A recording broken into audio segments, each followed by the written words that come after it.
খসড়া তালিকা প্রকাশ হবে তার আগে রিপাবলিককে কে জানিয়েছেন বিশেষ পর্যবেক্ষক সুব্রত গুপ্ত। দেখুন, এসআইআর এর প্রথম খসড়া তালিকা প্রকাশ করতে চলেছে নির্বাচন কমিশন। টান টান উত্তেজনা, গোটা বাংলার মানুষ তাকিয়ে রয়েছে নির্বাচন কমিশনের দিকে। আর এই মুহূর্তে যিনি আমার সাথে রয়েছেন তিনি স্পেশাল রোল অবজারভার সুব্রত গুপ্ত। খুব ভালো বলতে পারবেন। রিপাবলিক বাংলায় আপনাকে স্বাগত। কতটা চ্যালেঞ্জিং ছিল এসআইআরটা পশ্চিমবঙ্গে করা?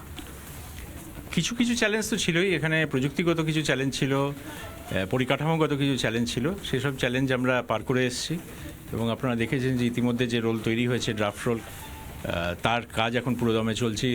ইলেকশন কমিশন অফ ইন্ডিয়া এবং আমাদের ডিস্ট্রিক্ট অফিসগুলোতে তাদের যৌথ উদ্যোগে এই ভেরিফিকেশন, লাস্ট মোমেন্ট ভেরিফিকেশন ইত্যাদি চলছে। এই রোলের মধ্যে প্রায় 58 লক্ষ নাম যেগুলো আগে ছিল রোলের মধ্যে, 2025-এর রোলের মধ্যে, মানে 2025 অক্টোবরে যে রোল ড্রাফট হিসেবে পাবলিশ হয়েছিল, সেই নামগুলো বাদ দিয়ে বেরোবে।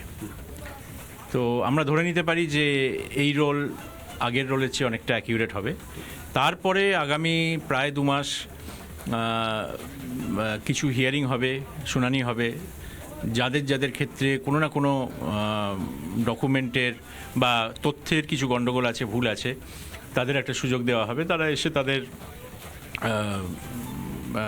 ডকুমেন্ট দেখাবেন এবং হিয়ারিংয়ে অংশগ্রহণ করে তারা তাদের নাম তোলার সুযোগ পাবেন। পশ্চিমবাংলায় রোহিঙ্গা ভোটার, বাংলাদেশি ভোটার, ভুয়ো ভোটার, এগুলো পেলেন খুঁজে?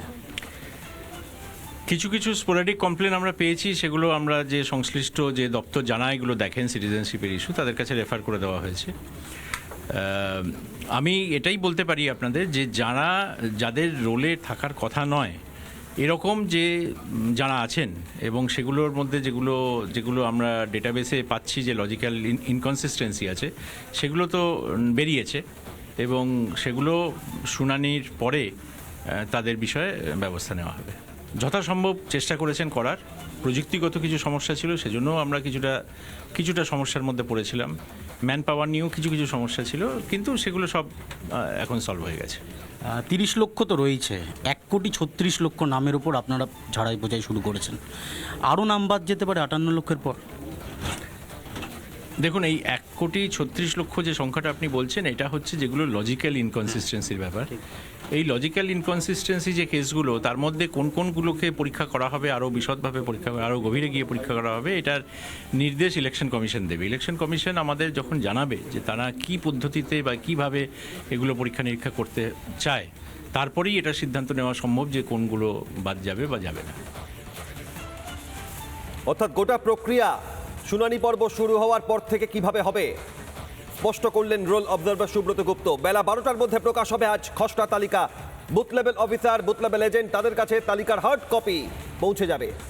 আর ইতিমধ্যেই অনলাইনে কোন কোন ওয়েবসাইটে গিয়ে আপনারা খসড়া তালিকা দেখতে পাবেন তা স্পষ্ট হয়ে গিয়েছে। রাজ্যের বিরোধী দলনেতা শুভেন্দু অধিকারী কি বলেছেন এই প্রসঙ্গে দেখুন।